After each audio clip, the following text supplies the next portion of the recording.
welcome back everyone to our channel. Hope you've been enjoying our upgrade videos. Just doing a quick video on how to replace your O2 sensor on bank 1. Same technique can be used for O2, bank 2.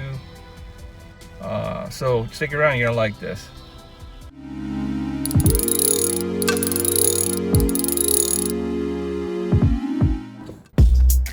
So again, if you got the engine light on and you're getting the P1166 and the P1167 or the P0420, that all has to do with your O2 sensors and your catalytic converter.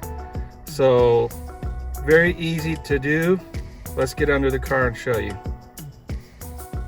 So all you're going to need to do this repair is your part. We're using a Denso 234-9005. Got it off of Amazon. Also, we got this special tool that removes the sensor and allows you to do it with the wire still attached. This just hooks to a standard 3/8 ratchet. Here's our part, our O2 sensor. So let's get under the car and do it. All right, so if we go under the front of the car, under the driver's side, you'll see the catalytic converter right here. This front one is your bank 1, that's your bank 2. As you can see, there's a wire coming out of it that goes up to a connector, which right here we're gonna disconnect the wire.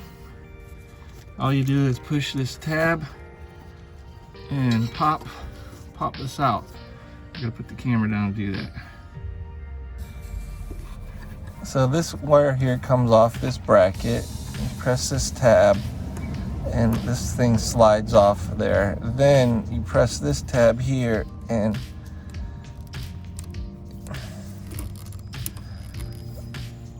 my goodness, there it comes apart. So this little socket here, I got on Amazon. It's a 7/8 inch. You can use a regular 7/8 inch wrench, but if you want to use this, you can. It was just a few bucks. You just slip it on there.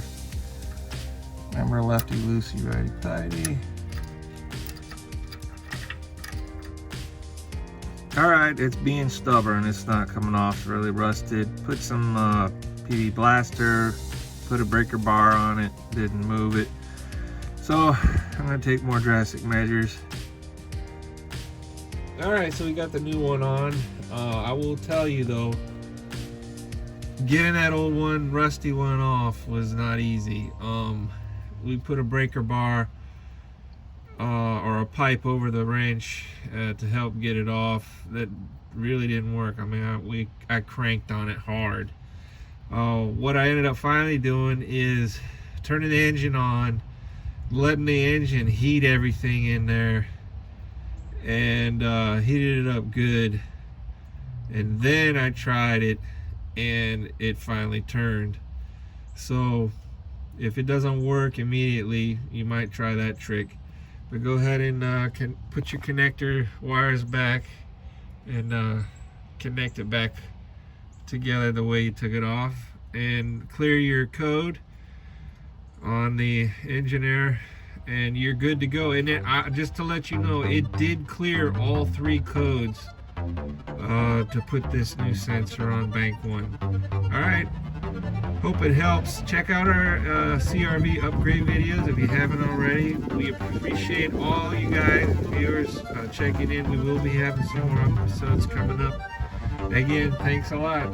Comment, subscribe. See you next time.